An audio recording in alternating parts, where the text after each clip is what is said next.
The way that Konami gives us TCG exclusive archetypes in 2018, almost 2019, is very different from how they first started giving them to us. So back in the day, TCG exclusive archetypes pretty much didn't exist until Noble Knights came around. However, the Noble Knight sort of plan was to give us 1 or 2 Noble Knight cards in every single core set for years. Like, I'm pretty sure the Noble Knight cards span like a year and a half, if not 2 years, with us just getting a couple cards every single set. And that's pretty crazy to think about, because that means that the deck that's getting released incrementally has to supposedly stand up to each format that it's released in and get better and better with time. But eventually we realized that the deck just wasn't good enough for competition. However, at the end of 2014, Konami released this crazy product called the Noble Knights of the Round Table box set. And it's crazy for a lot of reasons. The price tag is outrageous. It's like $50, and they fit in a ton of different things to sort of make up that value. I don't know if it necessarily actually was worth that $50, even though I ended up buying one way back in the day, and I have one today to open, but that $50 price tag is a pretty big paywall compared to a lot of structure decks.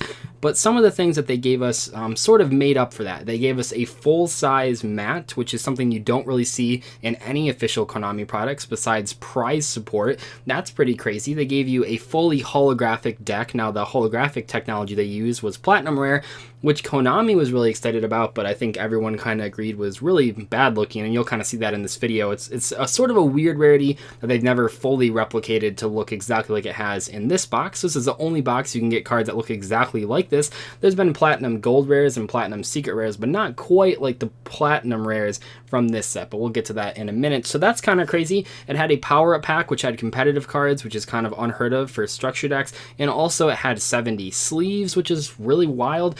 And the whole thing was just sort of marketed towards competitive players or people that are looking to get into competitive play. It gave you like a free Ycs entry, which is kind of funny, and all that sort of stuff. But the deck itself wasn't that competitive, and actually, if you wanted to build even a competent Noble Knight deck, you pretty much had to buy 3 entire boxes of this set, because Konami obviously doesn't want you to buy singles, they want you to buy the boxes, and spending $150 on a lot of stuff that you don't need. Like, you don't need 3 playmats, you don't need that kind of stuff.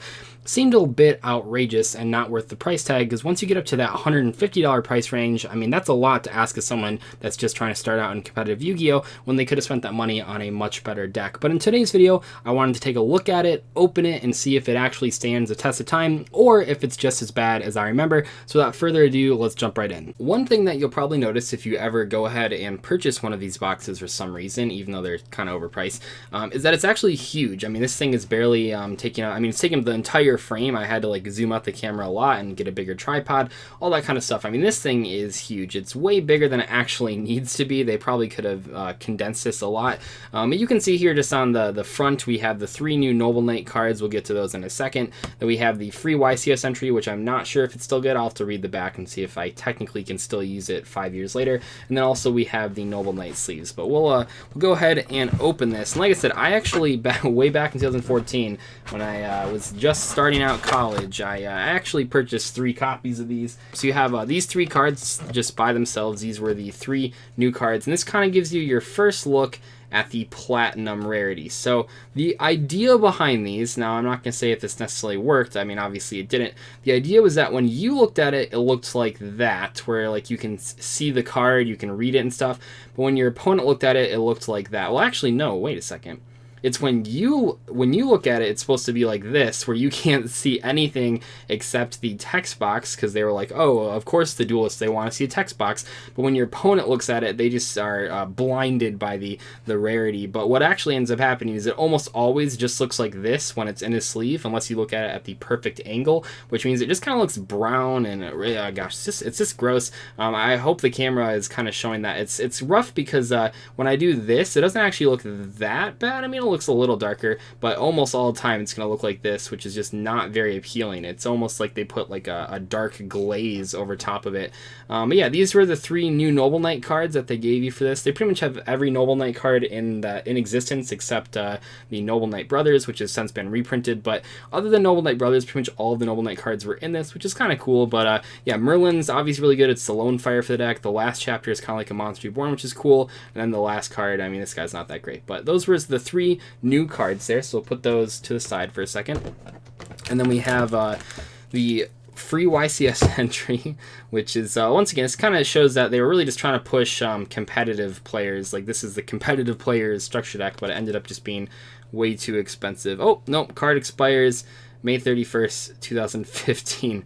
Well, we tried. We were close. We were close. It has this Powerup Pack, which is also printed in this Platinum Rarity. I should mention that of all the things in here that I'm most happy with, I think the Powerup Pack is actually really good. They actually have like good cards in this set. You only get 3 of them, which is kind of disappointing. And we also have the structure deck itself, which included, if we add in the 3 cards that they gave us that are new, there's 43 cards total in structure deck. They give you 3 extra deck monsters, which is cool.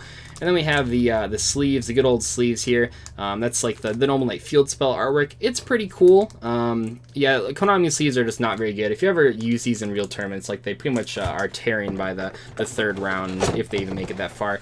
And then we have the Noble Knight map, which we'll look at in a second. The last thing in the box is going to be the Noble Knight cardboard box thing, which they actually suggest in the official Konami opening of this, that you can put your deck box in here and take it to or put your deck in here and take it to tournaments as a deck box. That's obviously ridiculous. This thing is like gigantic. I mean, it's completely unnecessary, and they give you some handy dandy instructions. Oh, that's not even a piece of paper. They give you some handy dandy instructions on how to build it, because it's actually kind of like annoying to build and doesn't, I don't know, I have a couple of them laying around the house.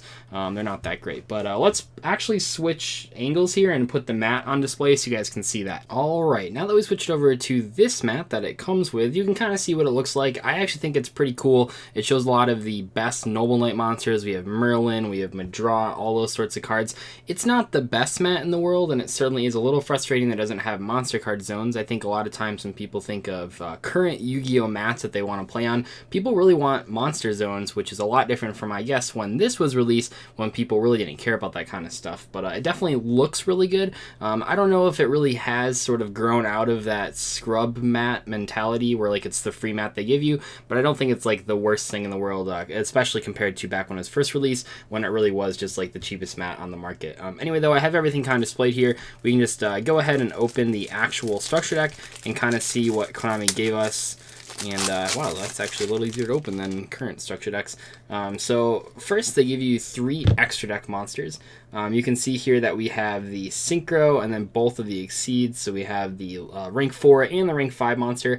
Yeah, these cards are pretty good. I can zoom in a little bit there. And once again, you can kind of see that like when they're in the light with the right direction, the exact direction that they need to be, they don't look that bad. It's just when you like put them back like this and it looks kind of ridiculous. It looks more like a gray on the Synchro than a white. Even when you look at them in the right light, though, that doesn't really look like a real Yu-Gi-Oh card. They just don't look real. It's kind of hard to describe. But yeah, so you got those. That's pretty much the main components of a Noble Knight extra deck. I mean, yeah, you obviously want like other rank 4s and stuff, but those cards are pretty important. And then we can kind of go through here, and if the camera will focus on it real quick. We can go through here and see that's like, that's where it looks really weird. This is a normal monster and it looks kind of like an effect monster. It's something strange. It's kind of hard to say. So we have the Noble Knight Artorias, Noble Knight. Oh, so they're actually going in the order that they were released, I'm pretty sure. Yes, I think so. So we have that guy. That guy's pretty cool. Ignoble Knight. Then we have Madraw. This was Madraw's first reprint. That's worth mentioning. And yeah, I mean, it's so tough. Like when it's exactly like this, I think the Platinum Rarity is at its best, but then when you like move it at all, it just looks really strange. But yeah, so that's Madraw's first printing. It just got reprinted a second time in the latest set, the Battles of Legends set. We actually opened a couple of those, which was cool. And then we have this guy. It's pretty neat. And we have Drystan. A lot of people play him as a one-up. Boars is really important. I should mention that like the new Noble Knight support has been announced by the time this video is being recorded. It's not that great, so I wouldn't get your hopes up. Oh, we actually have 2 copies of Boars. Nice. It doesn't really matter because, like I said earlier, one of the issues with this deck is that like you had to buy 3 copies of it because you only have 1 copy of Madraw in each deck, so it's not like you can just buy 2 of them and like, oh, you have a playset of Boars already. Ichtar. I don't even want to try to pronounce any of these guys. Maybe it'll just be easier if I do it like this. So we have the Equip spell that is a monster card, the Queen of Noble Arms, Lady of the Lake, Honest, which looks really strange, Night Day Greffer, Dawn Knight. That's a weird inclusion. We have 2 copies of the Noble Knight Field Spell, which is also the artwork that's on the sleeves. That's pretty cool. It's kind of random to have 2 copies of that one, but it's, I guess, fine. It is like the box's name. We have Noble Arms, 2 of those. This card actually saw some play with Isolde or whatever, because you can equip this to a Goki, pop a back row, make Isolde, it re-equips to Isolde, you can pop another back row. Pretty cool. That one's played. Caliburn. You got Destiny, obviously one of the better ones, protect it from destruction.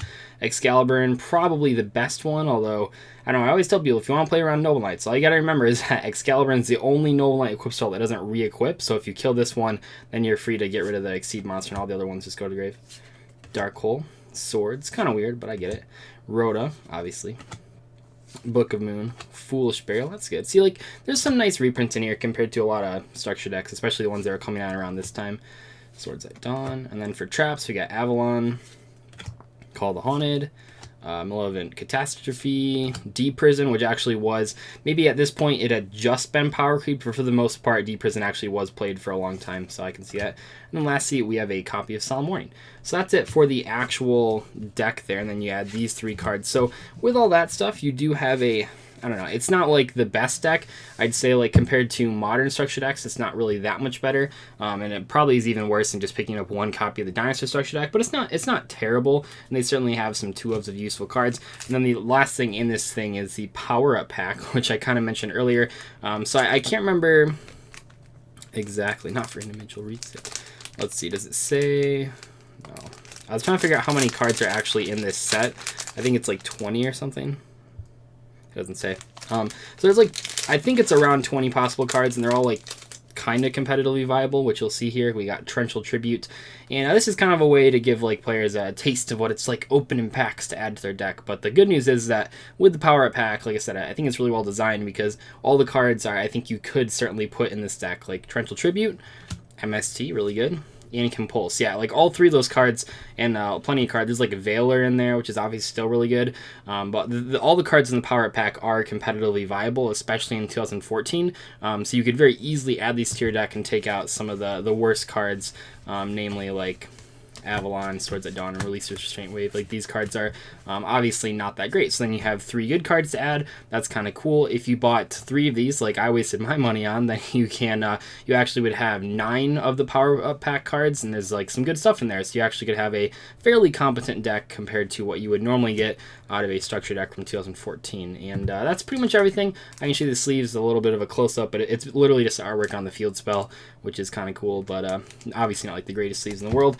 But yeah, that is the Noble Knights of the Round Table box set. I kind of wanted to open this. Actually, I wanted to open this before they started announcing the Noble Knights support. I had no idea that that was actually going to happen. Now we know it's kind of lackluster, which is kind of sad, but I definitely was hyped for it. I thought it'd be kind of cool. This is kind of, this was like the big thing. And also I should mention that with this being released, and with the fact that Burning Abyss were, by the time this came out, we had 2 sets of Burning Abyss, and it was one of the best decks. A lot of people, like pretty much all of us, thought that Burning Abyss would get this same sort of box, and when it didn't happen, we were all very surprised. A lot of people thought that all the Burning Abyss cards, probably not in the Platinum Rarity, hopefully, but that they would all get reprinted in one box set, which I think would have been a really cool idea. They could have done it with Cosmos, could have done it with Spirals, sort of reprint everything in this type of set, and then instead of giving us Beatrice in a gold series, we just get her in one of these things. Very similar to how in this pack we get the Merlin card and all that kind of stuff.